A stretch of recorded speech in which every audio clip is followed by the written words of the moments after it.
arrests. Plus, dogs on duty at a basketball game, how these pups are actually preventing the spread of COVID. Fascinating. Dogs are so smart. But our top story right now, every time you drive on I-20, you've got to notice that construction of the state line. The project was expected to be done early next year, but it's being pushed back. Our Nick Proto live off of I-20 right there at the construction. So, Nick, where are they in the process? Well, GDOT tells me they're a little bit behind their original timeline of January 2022, but they still say they expect this project to be finished up in the summer of next year. Now, this project's been going on since December of 2019. The plan is to add a third lane to the interstate between the Georgia Welcome Center and Exit 1 over at Martintown Road. GDOT tells me the bridge was built in the 60s, and it's really just become too small for the number of cars that drive over each day. It became a problem for emergency vehicles, and GDOT says people are constantly hitting the edges of the bridge. Our crews have had to come out there and shut down lanes to replace concrete on the railing or various parts of the structure. So that's a big example of why it's getting widened, so we don't have those issues. GDOT tells me this is all going to take place overnight, so you shouldn't notice any lane closures during the day. But if you were driving this morning or early this afternoon westbound over the state line, you may have noticed the right lane was closed. That was actually for a separate inspection project, and we'll touch on that coming up on News 12 at 6 o'clock. Okay, I know a lot of people will be happy to see that project complete. Nick, thanks.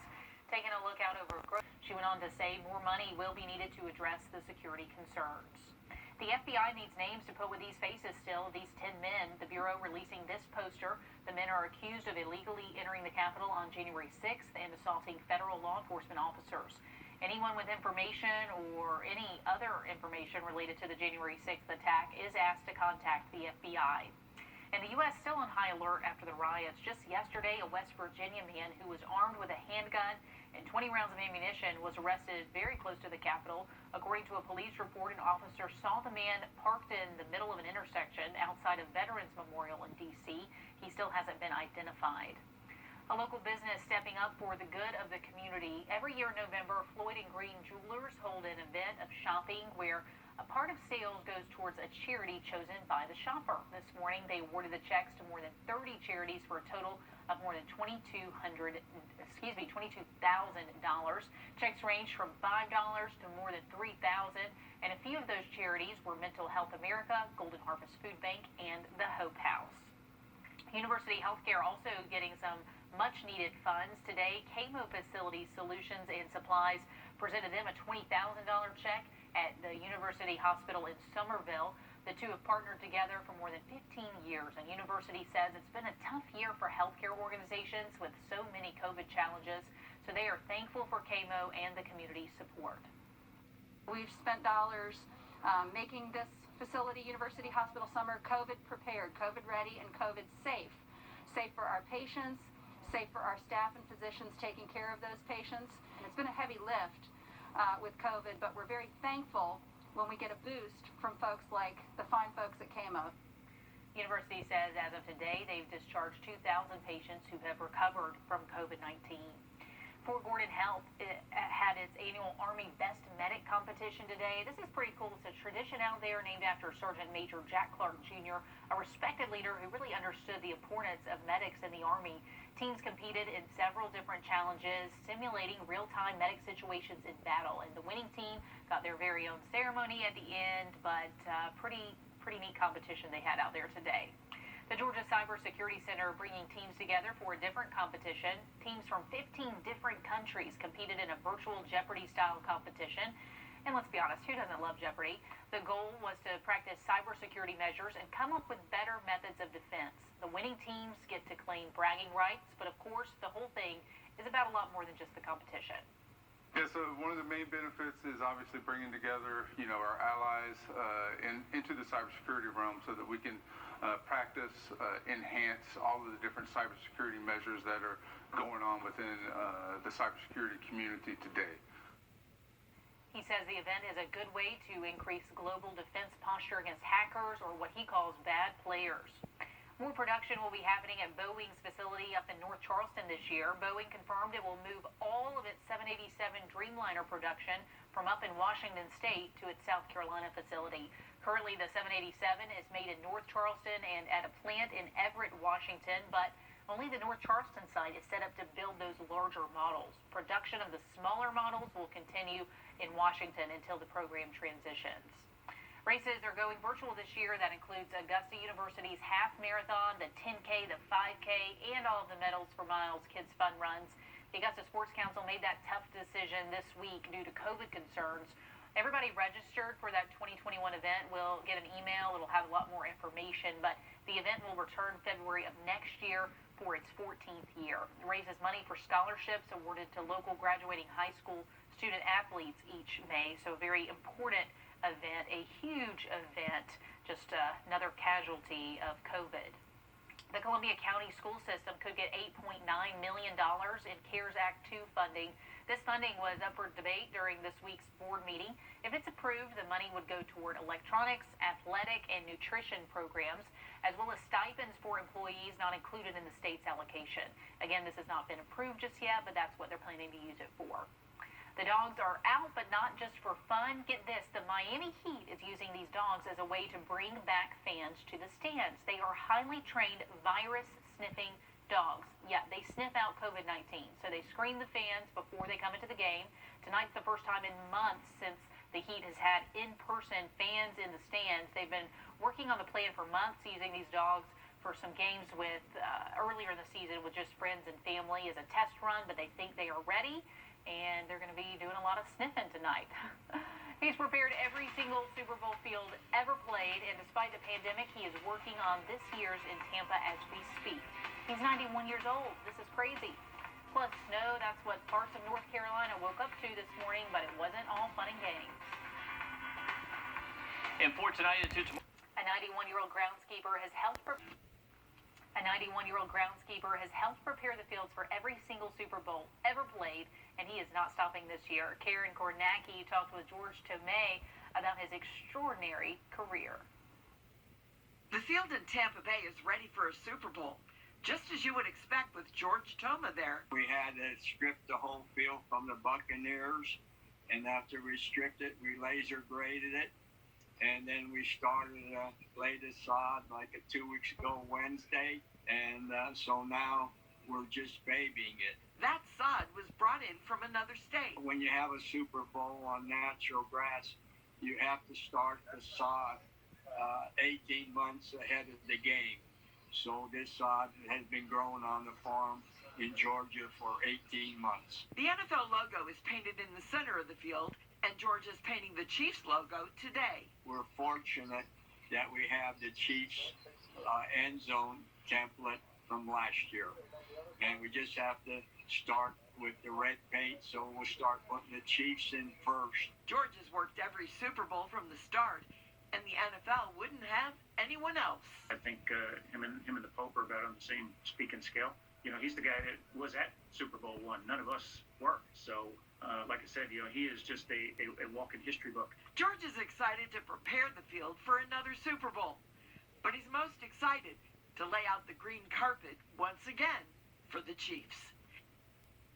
And George's son Ryan has also been at every Super Bowl with his dad since he was 6 months old, so pretty nice legacy going for him too. Families in parts of North Carolina woke up to see this. Snow flurries everywhere, snow on the ground. And even though it was gorgeous, it was also dangerous. Trees fell on a highway in Roxborough, blocked the road. They saw power outages, car crashes. Roxborough saw about 5 inches of snow. Over in Greenville, they got 2 inches of snow overnight. But for us here closer to home, it was a little chilly this morning, but nothing by way of the white stuff falling from the sky. Yeah, no wintry precip for us. Our temperatures just stay a little bit too approaching rain system by Sunday, so Saturday should actually be a great fishing day as that cloud cover moves in. Now, Monday to Tuesday, we're expecting to stay dry. Those temps drop back off into the mid-50s, but expected to stay pretty breezy both Monday and Tuesday next week before those temperatures get warmer Wednesday and Thursday. Robert H. Lawrence, Jr. Each January, NASA pauses to honor those who lost their lives in the pursuit of space exploration. And this year's marks 35 years since the Challenger tragedy. In 1986, that space shuttle broke apart 73 seconds into flight. 7 crew members were killed, including a teacher. Still to come, Apple released a new update for iPhones and iPads, and this one, according to Apple, should not be ignored. We'll explain how this update could prevent hackers. I can't take it anymore. A local mother struggling to homeschool 3 children. The I-Team digs deeper and finds a staggering amount of students are failing. What schools are doing to save failing senior students? Tonight on News 12 at 6 o'clock. The Wilson family. % off. 18-month interest-free financing. Trade-ins welcome. Free delivery. We'll even haul away your old hot tub. James Brown Arena, Augusta. Free admission. Call 855-SPA-SALE. Apple makes it a point to advertise that its iPhones and iPads are safer than other devices on the market, but maybe not this time. The company telling all of its users their phones and tablets are vulnerable to hackers. Jamie Tucker explains why Apple is urging everyone to update their phones right away. Many times when Apple releases an update, a lot of people play a wait-and-see game, waiting to see if that update causes problems on other iPhones. But this time, Apple says, don't wait. Go to settings on your iPhone and iPad and look for this red number 1. iOS 14.4 is available for download and installation now. On iPads, it's iPad OS 14.4. And while Apple doesn't go into many details about the update, it does say the update patches flaws that would and has allowed hackers to access devices and execute malicious code. In other words, bad things can happen. Last month, the watchdog group found hackers exploited another flaw and installed spyware on many iPhones, delivered most likely through text messages. Apple keeps information like this secret, but does say in the release that the flaws have been exploited, but there's no word on whether it's been done on every phone or just a few. At a protector device, go to Settings, then General, Software Update, and Install Now. It is better to wait until you're on your home Wi-Fi network to install this update, and it's going to take a little time, several minutes. Your phone will restart, so pick a time you're not expecting any phone calls. That's What the Tech. I'm Jamie Tucker. Apple says an anonymous researcher discovered the vulnerability, notified the company. The update is for all iPhone 6s and later, so pretty much if you have an iPhone at this point that still is functional, that's probably you. Car wash forecast looking good the next few days, but if you wait until Saturday, there will be rain moving in by Sunday. Now look at that rain for Sunday coming up. First, some breaking news tonight. We now know the next superintendent for Columbia County Schools. This afternoon, the board chose Dr. Stephen Flint, currently the associate superintendent over in Gwinnett County. He was the only candidate from outside our area. Kennedy Harris live now to tell us what we know about Dr. Flint. Executive session, the Board of Education voted Stephen Flint as the next superintendent. And the board says it was a tough decision. There were 2 other finalists for the position, Columbia County Associate Superintendents Penny Jackson and Michelle Sherman. Dr. Flint is new to the area, but he's not new to education. He serves as the Associate Superintendent for Gwinnett County Schools, and he credits his experience working in both DeKalb and Gwinnett counties as what led him to Columbia County. Flint also has daughters in Columbia County Schools now. During his thank you speech, he expressed gratitude and excitement for his new position. And I talked with him about what he wants parents to know. I'm honored to be here. I do want to work with the parents, with the teachers, with the students. I'm a hands-on kind of person. I want to hear from them. If there are successes that are going very well, that'd be great. If they're having challenges, I'd love to hear about that and see what we can do to help it. And many board members also expressed their thanks and gratitude for Dr. Sandra Caraway. Her last day will be on June 30th. Dr. Flint has big shoes to fill, but we welcome him to the area. Kennedy, thank you.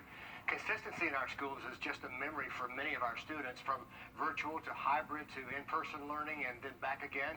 It's tough to keep track of all the changes they've been juggling. And while there continues to be a healthy dose of grace from most teachers and school districts, our I-Team found grades across the board are still plummeting.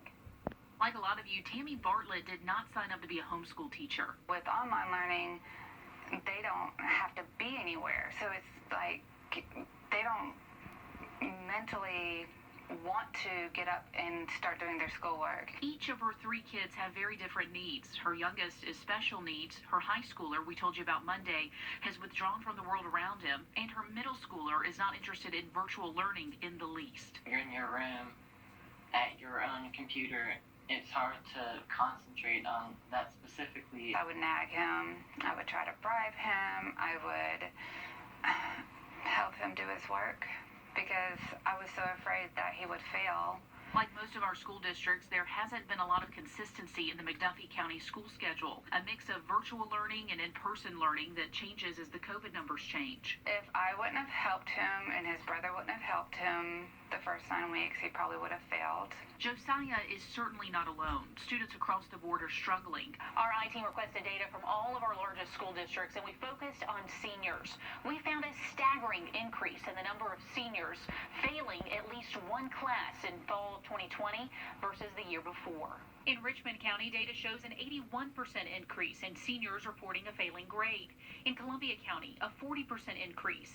And in McDuffie County, the I-team found a 119% increase. Aiken County is still calculating fall grades. Columbia County School Superintendent Dr. Sandra Caraway explained one glaring issue.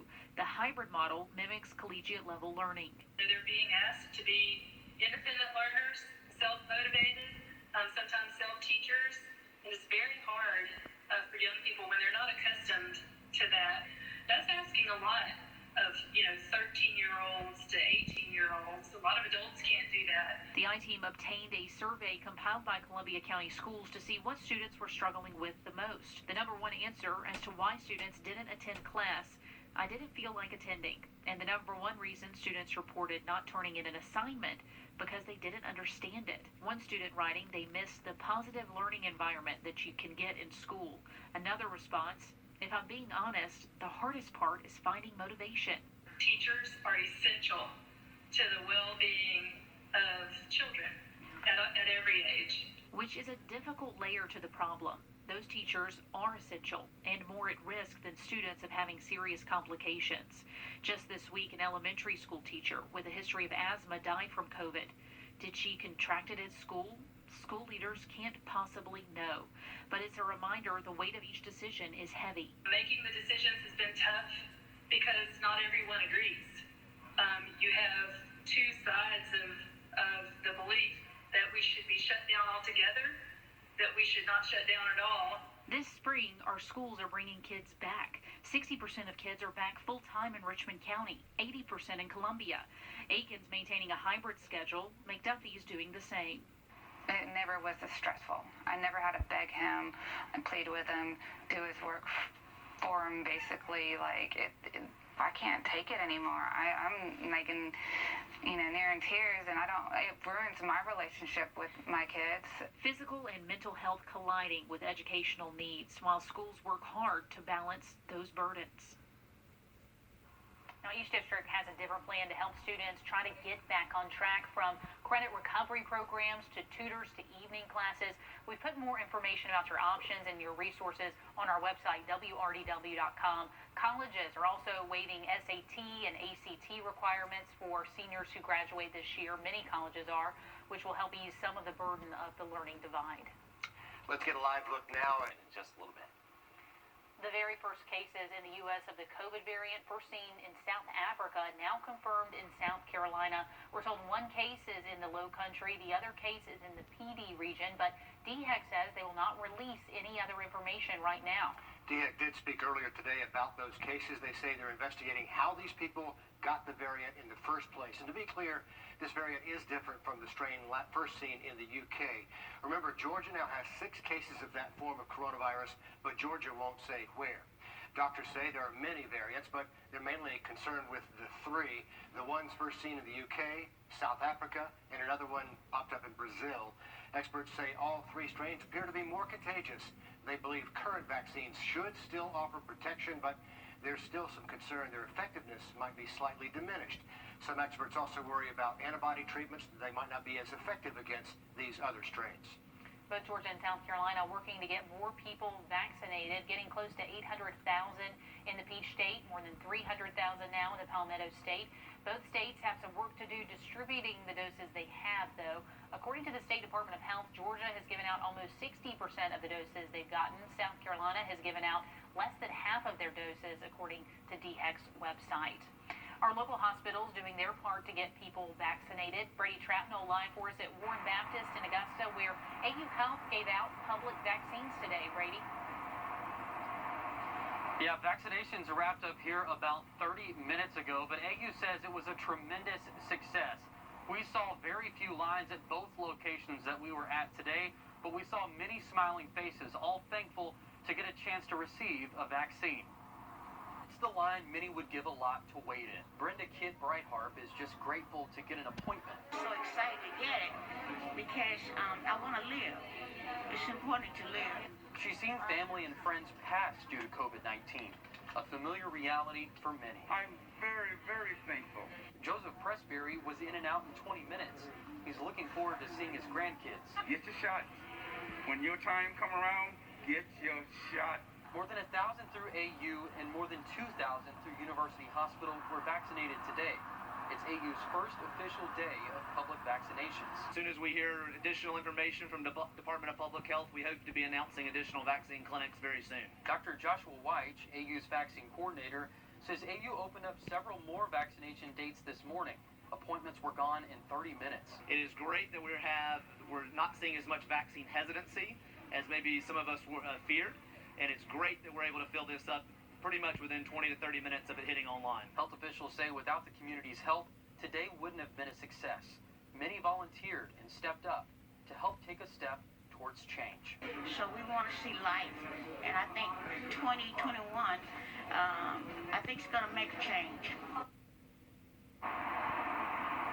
Now, one thing to be very clear about with these vaccinations, all vaccinations are by appointment only, I should say, and that's one big key because AU and University Hospitals say they don't want anyone walking in, and also they've received a lot of calls with questions about the availability of vaccine appointments, and they say they're going to refer everyone to their website and trust, and are asking everyone to trust and be patient that more vaccine appointments will become available over the next few weeks and months. So just try to keep checking that website. Don't get frustrated and pick up the phone. Brady, thank you. Some good news from our local hospitals is their number of in-house COVID patients continue to shrink by the day. University Hospital now has 14 fewer patients. That's the biggest drop they've seen since before December. Doctors Hospital also with 6 fewer patients than yesterday. No update from AU Health today quite yet, but as of yesterday, they were on a trend of 4 straight days without an increase in patients. A third Richmond County school moves to learn from home just 2 days after students went back to in-person learning. Butler High School making that announcement today. They're switching to virtual learning for the next week and a half. They're the third school to do that in the last 2.5 days. Yesterday, Glen Hills Middle and Sand Hills also moved to learn from home. Glen Hills plans to go back to in-person learning next Wednesday.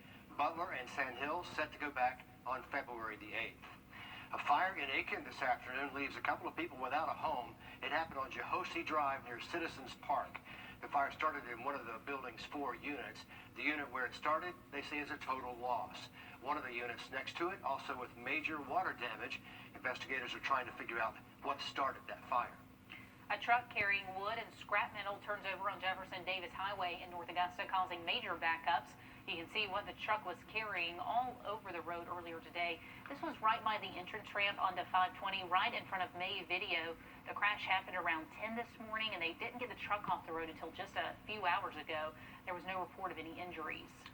A suspect on the run after a man is shot in Aiken this morning. It happened around 8:30 near the intersection of Hampton Avenue and Chesterfield Street. Officers in Aiken looking now for Derek Dunbar, who's charged with attempted murder in that shooting. 71-year-old Henry Mixon was shot, taken to a hospital for treatment. We're reaching out to find out how serious his injuries are. This is just the most recent in a string of local shootings. There have now been 10 shootings in 12 days, all mapped out right here on your screen. The one today is the second to happen in Aiken County during the span. Half the shootings have been in Richmond County, and they've happened in the last 9 days. 3 of these shootings were deadly. A suspect is still on the run in 5 of these shootings, but suspects have been arrested in the 3 murder cases.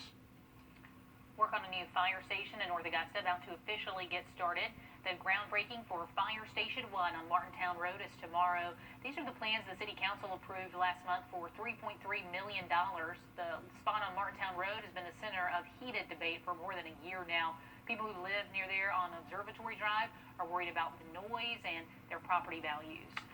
Columbia County one step closer to having its own court system. The State Senate Judiciary Committee approving Columbia County split from the Augusta Judicial Circuit.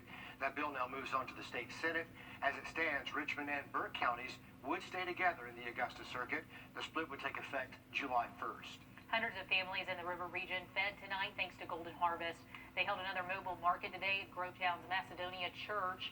The boxes were full of meat, fruit, fresh vegetables, along with non-perishables. And just like with the vaccine rollout, our local churches also stepping up big time to help get people fed. We just want to be a blessing. We know it's a hard time.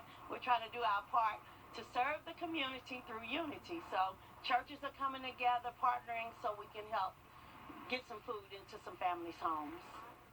Golden Harvest next mobile market is next Thursday. It'll be from 10 to 1 at the Concerned Women's Center in Grovetown. We are expecting a very cold morning. Temperatures down places by sunrise tomorrow.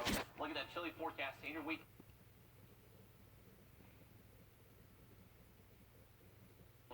All these right Up by the Straight up and Malcolm Cunningham Chevrolet. Malcolm Cunningham, we make it easy. MalcolmCunninghamChevrolet.com. Let's get back to that live look tonight over I-20 at the state line, brought to you by EarthCam. Traffic there moving a lot faster than it was earlier today as crews work to fix up a guardrail. Meanwhile, that bigger project continues, widening this bridge and the canal bridge to 6 lanes. Nick Proto live for us right there near the state line. So how's that work coming along, Nick? Well, GDOT says they're a little bit behind their original schedule to finish this up, but they still say the lane widening project here at the state line is set to be finished up by the summer of next year.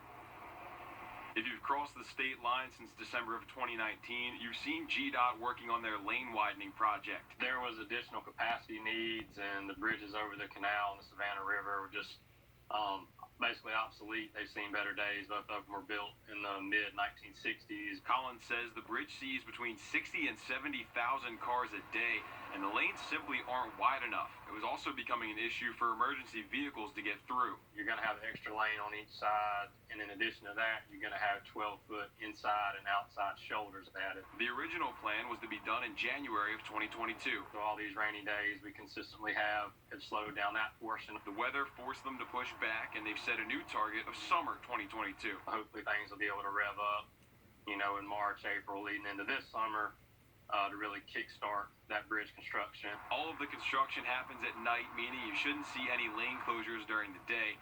Earlier, one lane was closed, but that was for a standard bridge inspection. Every single bridge in the state is over 14,000 gets inspected, and that's just part of our normal process. There wasn't anything to worry about. That was just standard procedure. Collins says the Augusta Canal Bridge project is coming along well and should be done phase 2 of 3 by the end of February. And if you're coming over the river tonight, you may notice a little bit of extra construction. Collins says that's emergency guardrail repair. It's actually pretty common, and it's one of the reasons they're doing this lane widening project in the first place. That's only going to happen tonight from about 9 p.m. to 1 a.m., so no long-term delays expected there. Yeah, those guardrails take a beating. Nick Proto live for us there right along I-20. Let's hit this information one more time that Nick just mentioned. You may want to find another way around at the state line tonight because those lane closures are from 9 until 1 in the morning, 9 o'clock tonight till 1 in the morning. At one point during the closure earlier, traffic was backed up, they say, for about 3 miles, moving an average of about 14 miles an hour. So many of you might have been caught up in that. A live look farther down I-20, the Grove to the upper 60s by Thursday next week. A generous and timely donation today. KMO Facility Solutions and Supplies gives $20,000 to University Hospital. University staff say they are grateful for the help after a year full of challenges. We really appreciate their donation and gift to us, and this community has really stepped up and gave us support because it's very trying on the body and your mind to take care of these very sick patients. But I am blessed that I'm able to do that and thankful. KMO and University Hospital have been partnered together for more than 15 years. University says this money will help them provide the best care and support their medical workers. Also today, more than 60 teams from 15 different countries faced off in a game of capture the flag. Sounds like a lot of fun, but it's not the traditional game you might be thinking of. This is a virtual Jeopardy-style competition where the goal is to practice cybersecurity measures and come up with better methods of defense. They play to win, but organizers say it's all about bringing together all of our allies in cybersecurity. Still to come, a rematch of last year's SEC Women's Basketball Championship with a new twist and a big commitment for Georgia football. Mike's next with sports. It was hard to face all the... On your sideline, sports brought to you by the Hawk Law Group. Tonight, the South Carolina women have arguably their most interesting matchup of the season. Not interesting because of skill versus skill, it's more the history that we're talking about as we have a rematch of last year's SEC championship game. It's also a rematch of the game that likely gave Gamecock fans a heart attack as Mississippi State nearly won the regular season contest. This season, the Bulldogs haven't played like the number 2 team in SEC women's basketball with a handful of conference losses, but make no mistake, there's still a team to take seriously. South Carolina head coach Dawn Staley isn't taking the credit for it, but a big part of the Bulldogs' concerns comes from their new head coach, Nikki McCray-Penson, who once served on Staley's staff. I think it's going to be pretty cool. It's a cool dynamic to be able to go up against someone that, that was in the trenches with us. I love Nikki like a sister, so I want her to do well in every game besides the one that we match up. Big announcement for Bulldog football. 2022 5-star quarterback Gunnar Stockton has picked Georgia after decommitting from South Carolina.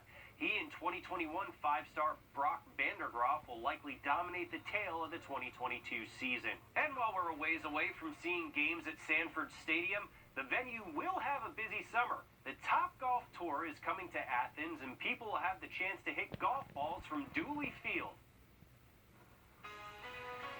Hey, the fish forecast now.